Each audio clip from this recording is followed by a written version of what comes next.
Hello again, this is Mace Haroff, the medical sales guy. I get calls almost every day from people who are trying to get hired in medical sales, and their biggest complaint is, Mace, I've sent out 10 or 20 resumes and no one is responding. What's wrong? And what's wrong almost 100% of the time is their resume is not giving the hiring authority any reason to call them back. Why is that? Well, take a look at your resume. Does your resume just tell a generic story about you? In other words, does it say, hi, my name's John Smith and I went to college at Dartmouth.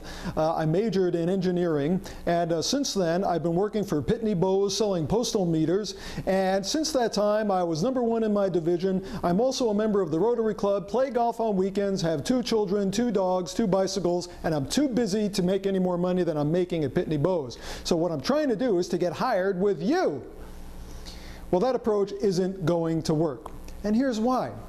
Again, remember that you are trying to apply for a position where there are literally hundreds of applicants. For the better sales positions in medical device, there could be hundreds of applicants for every job advertised. So what's making your resume stand out? Not a generic resume that sounds like everybody else. You see, here's what you need to do. Let's think about the guy who's hiring you. The guy who's going to be sitting at the desk, pouring through those hundreds of resumes. What's going to make your resume jump out at him? Well, think about him. What is he thinking? His concern is, I need to hire somebody really good or I'm not going to get to keep my job.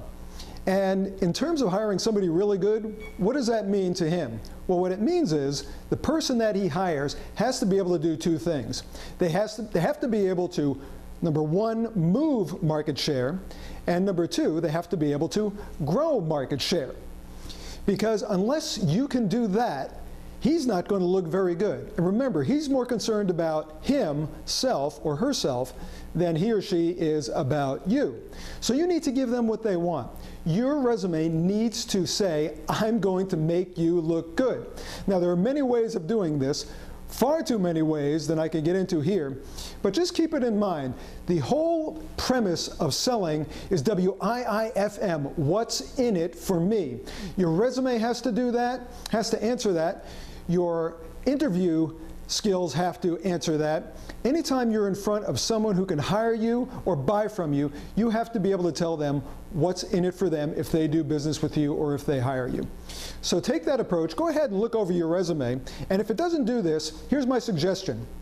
Burn it. And then come to the www.medicalsaleschool.com site, read over our blog, read over some of our articles, and you may even be interested in some of our programs that will definitely help you get hired in medical sales. Thanks for stopping by. This is Mace Haroff, the medical sales guy. I'll see you next time. Until then, good luck getting hired and good selling.